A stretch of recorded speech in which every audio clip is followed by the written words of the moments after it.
حضرت عمر کا زمانہ تھا، مصر فتح ہو گیا، حضرت عمر بن عاص گورنر بنے۔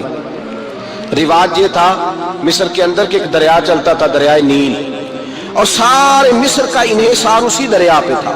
فصلوں کو پانی بھی لگتا اسی سے، جانور بھی اسی سے پانی پیتے، کھیتیاں بھی اسی سے سیراب ہوتی۔ سال کے بعد وہ دریا خشک ہو جاتا تھا، سال کے بعد وہ دریا خشک ہوتا، اور جب خشک ہوتا نا تو ایک کواری لڑکی قتل کر کے دریا میں ڈالتے، پھر وہ دریا چلتا۔ آج بھی بہت ساری جگہوں پہ اوہام پرستی ہے، کہتے ہمارے آستانے کا طریقہ ہے۔ میں نے کہا آستانے کا اس آستانے کا طریقہ ہوتا ہے جس آستانے کا تعلق در مصطفیٰ سے ہوتا ہے، باقی کسی آستانے کا اپنا کوئی ذاتی طریقہ نہیں۔ طریقہ وہ جو میرے نبی پاک کا طریقہ ہے، اس سے ہٹ کر کون سا طریقہ ہے؟ ہمارے آستانے کا طریقہ ہے، ہماری یہ رسم ہے، ہمارا یہ رواج ہے، اٹھا کے بھاگ جاؤ رسم و رواج۔ ہمارے رسم و رواج رسول اللہ کی سنت کے پابند ہے۔ سارے بولیے صلی اللہ ہو، پھر ایک دفعہ پڑھیے درود شریف صلی اللہ ہو، 3 دفعہ کر لیں تاکہ طاقت ہو جائے۔ صلی اللہ ہو، نبی پاک صلی اللہ علیہ وسلم کا طریقہ اصل طریقہ ہے۔ حضرت عمر فاروق کو جناب عمر بن عاص، اور کہتے ہیں کہ پکا طریقہ یہ تھا کہ جب تک لڑکی قتل کر کے ڈالتے نہیں تھے دریا چلتا نہیں تھا۔ حضرت عمر کو خط لکھا کہ حضور یہ معاملہ ہے، اور لوگ مجھے یہی کہتے ہیں، میں نے لوگوں کو سمجھایا ہے کہ اسلام ظلم کا حکم نہیں دیتا، ظلم کی اجازت نہیں دیتا، کیسے لڑکی قتل کی جائے؟ اب آپ بتائیں کیا کرنا ہے؟ حضرت عمر ایمان، یقین، استقامت، پہاڑ ہے یہ لوگ۔ حضرت عمر نے 2 خط لکھے، ایک حضرت عمر بن عاص کے نام، دوسرا دریائے نیل کے نام۔ 2 خط لکھے، ایک خط لکھا دریا کے نام، ایک خط لکھا عمر بن عاص گورنر کے نام۔ گورنر کے نام خط لکھا تو فرمایا جتنے یہودی ہیں، عیسائی ہیں، کمزور ایمان والے، سب کو دریائے نیل پہ لے جا، اور میرا یہ دوسرا خط دریا میں ڈال دے اور سب کے سامنے ڈالنا۔ کہتے ہیں یہ خط پڑھنا چاہے تو تجھے اجازت بھی ہے، سنیے اور سر دھنیے اور سوچئے کہ اصل کمزوری کہاں آئی ہے۔ رمضان کے سب سے پہلے جمعے میں سب سے اہم موضوع چھیڑا ہے، کمزوری اور نقص واقعہ کہاں ہوا ہے۔ حضرت سیدنا عمر بن خطاب رضی اللہ تعالیٰ عنہ نے دریا کو مخاطب کر کے لکھا، ہو دریا، اگر تو کہتا ہے نا کہ لڑکی قتل کر کے پھینکی جائے گی تو میں رسول اللہ کا ماننے والا ہوں، میں ظلم نہیں ہونے دوں گا، ہمیں تیرے پانی کی ضرورت ہی کوئی نہیں، تو بے شک پانی نہ دے، اور اگر تو اللہ کے حکم سے بہتا ہے، اگر تو اللہ کے حکم سے بہتا ہے تو پھر اللہ کا بندہ اور مصطفیٰ کا غلام عمر تجھے حکم دیتا ہے کہ فوراً بہنا شروع کر دے، فوراً منٹ نہ لگانا۔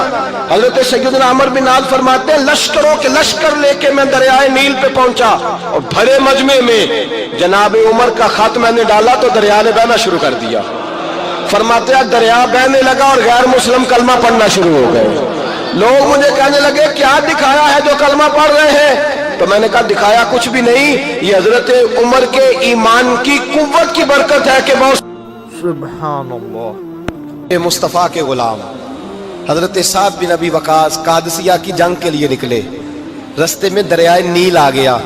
حضرت سیدنا سعد بن ابی وقاص اب کہاں سفر طے کر کے آئے، کہتے ہیں پتہ ہی نہیں تھا کہ دریا آ جائے گا، اب دور دور تک پل کوئی نہیں۔ صحابہ کہتے ہیں دشمن للکار رہا، حضرت سعد بن ابی وقاص دریا کنارے کھڑے ہوئے، ایمان، یقین اور استقامت، ڈٹ گئے، کہنے لگے او دریا، اگر تو حضرت موسیٰ کی نافرمان قوم کو رستہ دے سکتا ہے، محمد عربی کے وفادار نوکر ہیں، ہم تو رسول اللہ کے ماننے والے ہیں، دشت تو دشت ہے، دریا بھی نہ چھوڑے ہم نے، بحر ظلمات میں دوڑا دیے گھوڑے ہم نے، فرمایا چھوڑ رستہ۔ صحابہ کہتے ہیں اس وقت ہم نے نعرے لگائے جب دریا نے رستہ ہی چھوڑ دیا۔ کہتے ہیں پھر اللہ رسول پر ہم ذکر کرنے لگے، درود پڑھنے لگے، دریا سے رستے بن گئے۔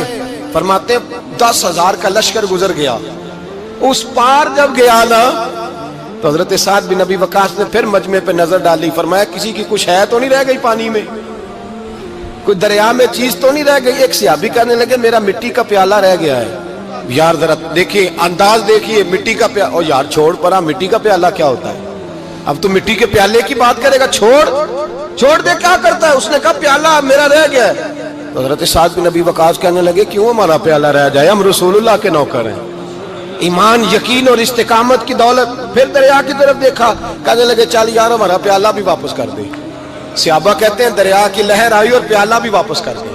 اور میرے بھائی جب ایمان کی دولت، یقین کی دولت، اعتماد کی دولت، جو بابا کہتا ہے نا کہ معاذ اللہ تعالیٰ الو کا خون لے آؤ اور شیر کی کھلڑی لے آؤ، میں کالا پیلا نیلا جادو کروں گا، اس پر لوگ دوڑ کے جاتے ہیں، 50-60 ہزار روپیہ بھی دے آتے ہیں دوڑ کے. اور اگر کہا جائے کہ مسجد آؤ 4 رکعت نماز پڑھو، حاضری دو مسجد کی، تو کہتے ہیں معرفت والے ہیں. معرفت والے نمازیں نہیں پڑھتے، وہ کون سی معرفت ہے؟ یہاں اللہ کی بارگاہ میں جھکنے کا، چونکہ یہ لیٹ ہے نا، یہ پتہ نہیں جنت میں جا کے ملے گا، کب ملے گا، معاذ اللہ. لوگ دنیا داری کے معاملے میں پس جاتے ہیں. حکمران نے وعدہ کر دیا ہے سڑکیں پکی ہو جائیں گی، خوشحالی ہو جائے گی، موجیں لگ جائیں گی، لوگ لائنوں میں کھڑے ہیں ووٹ دینے کے لیے، اور تیرے رب نے کہا ہے تو مجھ سے ڈر جا، میں تیری دنیا بھی اچھی کر دوں گا، آخرت بھی اچھی کر دوں گا، تو ادھر آ میری بارگاہ میں جھک. لوگ اعتماد اور یقین کو اوہام پرستی کا شکار ہیں، ہم لوگ وہم کا شکار ہیں، ہم لوگ بدشگونی ایسے ہو جائے گا ویسے ہو جائے گا، ہم ان چیزوں کا شکار. بھائی اعتماد کی دولت پیدا کریں، یقین اپنے اندر پیدا کریں، ایمان پیدا کریں، ڈٹ جائیں رب رسول کا نام لے کر. اللہ اکبر. سہما ہوا مسلمان یہ کبھی امریکہ کے پیچھے بھاگتا ہے، کبھی یورپ کے پیچھے بھاگتا ہے، کبھی ادھر جاتا ہے، کبھی ادھر جاتا ہے. اپنی دنیا آپ پیدا کر اگر زندوں میں ہے. سر آدم ہے، ضمیر کن فقہ ہے زندگی. جب ایمان کی طاقت پیدا ہوتی ہے، جب قوت پیدا ہوتی ہے، پھر انسان کے اخلاق سمر جاتے ہیں، پھر اس کا نظریہ سیدھا اللہ رسول کی ذات پر جا کے کھڑا ہوتا ہے. جنہیں آزمایا گیا تھا حضرت ابو بصیر رضی اللہ تعالیٰ. ہمیں تو تھوڑا سا جھٹکا لگ جائے نا مذہب کا، تھوڑا سا لوگ دین کی طرف آتے ہیں تو اس میں نا تھوڑی تکلیف ہے. صحیح بخاری کی حدیث، اس میں تکلیف ہے، سچ کہہ رہا ہوں، صحیح بخاری کی حدیث ہے. ایک صحابی نے کہا تھا حضور میں آپ سے پیار کرتا ہوں. نبی پاک نے فرمایا اچھی طرح سوچ لے. سونے نہیں پیار ہے. فرمایا چل پھر سوچ لے. حضور بڑا پیار. میں سوچ لے. کہا محبوبہ بڑا پیار ہے. تو نبی پاک نے فرمایا پھر تیاری کر لے. جس طرح گہری جگہ پہ پانی تیزی سے آتا ہے، تیری طرف مشکلات بھی تیزی سے آئیں گی، تیزی سے. یہ شہادت کا ہے الفت میں قدم رکھنا. لوگ آسان سمجھتے ہیں مسلمان ہونا. ذرا اچھی طرح سوچ لے. جو مجھ سے محبت کا دعویٰ کرے گا اسے تکلیف ہے، بولو اسے تکلیف ہے. یہ پکی بات. جو محبت میں مخلص ہو وہ دیکھ لے میں آزمائش میں کتنا ہوں. تو اگر کوئی کہتا ہے نہیں مذہب میں جائیں گے تو موجیں لگ جائیں گی، تو یہ بات درست نہیں ہے. یہ تو بڑا مشکل کام ہے. یہ تو اس سے پوچھو نا جو اس منصب پہ ہے. یہ کٹھن مرحلہ ہے، کٹھن. یہ شہادت کا ہے الفت میں قدم رکھنا. لوگ آسان سمجھتے ہیں مسلمان ہونا، روتا ہے فلک برسوں، پھر جا کے یہ حالات درست ہوتے ہیں. تو بھائی یاد رکھیں اور سمجھیں، حضرت ابو بصیر رضی اللہ تعالیٰ عنہ، نبی پاک صلی اللہ علیہ وسلم نے نہ طے کر لیا کفار کے ساتھ. حدیبیہ کی جنگ ہوئی تو فرمایا اگر کوئی مسلمان مکے چلا جائے گا تو کافر کہنے لگے ہم واپس نہیں کریں گے، اور اگر کوئی کلمہ پڑھنے والا ستایا ہوا مسلمان مدینے آئے گا تو مسلمانوں کو واپس کرنا پڑے گا، کرنا پڑے گا. مسلمان اپنا بندہ نہیں رکھ سکتے. اور مسلمانوں کا کچھ شخص غلطی سے بھی مکے چلا گیا تو مکے والے واپس نہیں کریں گے. حضرت ابو بصیر رضی اللہ تعالیٰ عنہ صحابی تھے. باپ نے، بھائی نے، محلے والوں نے قید کیا ہوا تھا کلمہ پڑھنے کی وجہ سے. پیروں میں زنجیریں تھیں، بیڑیاں تھیں. کسی طریقے سے جیل توڑ کے دوڑے مدینے پہنچے.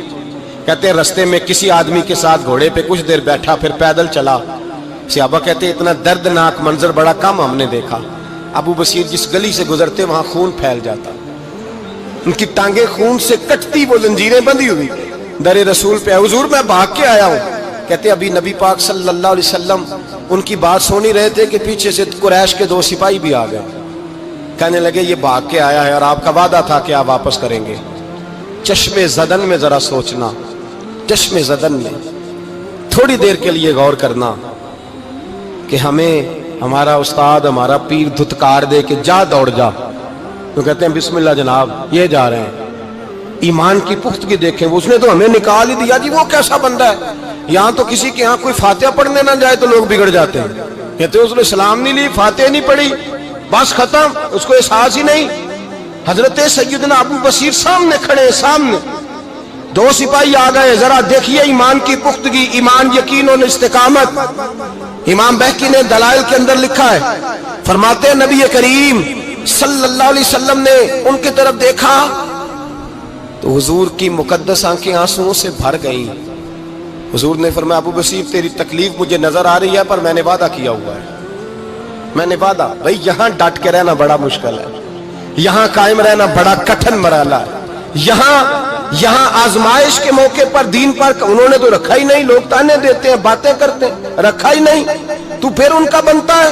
حضور نے فرمایا تجھے جانا پڑے گا. صحابہ کہتے ہیں پورے مدینے میں ایسے تھا جیسے سوگ کا سما ہو. جب وہ دو سپاہی حضرت ابو بصیر کو پکڑ کے لے جا رہے تھے تو وہ پلٹ پلٹ کے پیچھے دیکھتے تھے, پلٹ پلٹ, پیروں میں خون ہے, آنکھیں آنسوں سے بھری ہوئی. فرماتے ہیں جب وہ پلٹ رہے تھے تو مدینے کی گلیاں بھی رو رہی تھی.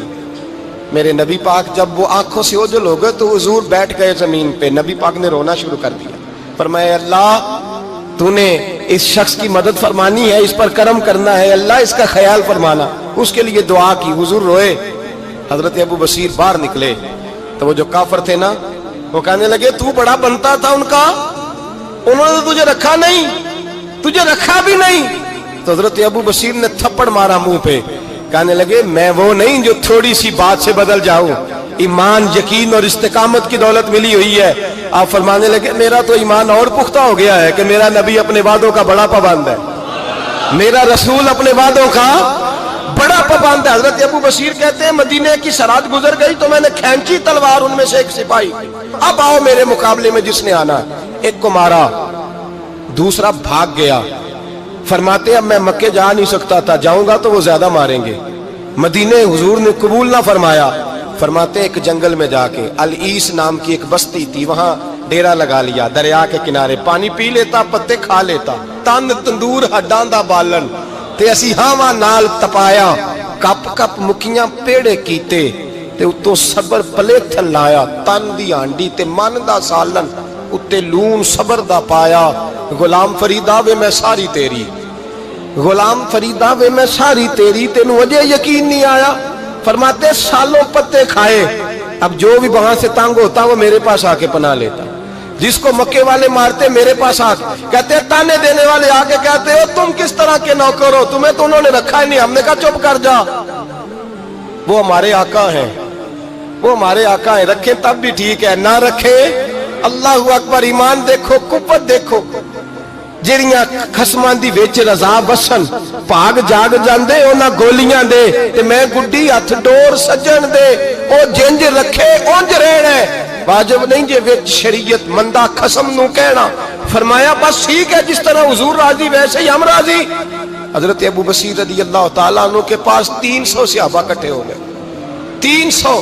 حضرت ابو بصیر جب مدینے کی سرحد سے گزر رہے تھے نا تو نبی پاک نے ایک آواز دی تھی. فرمایا ابو بصیر ایک وقت آئے گا کہ میرا پیغام تجھ تک پہنچے گا, ایک ٹائم آئے گا. حضرت ابو بصیر سے جب کوئی کہتا نا کہ زندہ کس بات پہ ہو تو فرمانے لگے مصطفیٰ کے فرمان پہ بڑا یقین ہے, بلاوا آئے گا, مجھے بلاوا, مجھے یقین ہے کہ مجھے بلاوا, بڑی امید ہے سرکار قدموں میں بلائیں گے, اور کرم کی جب نظر ہوگی مدینے, مجھے یقین ہے کہ مجھے بلاوا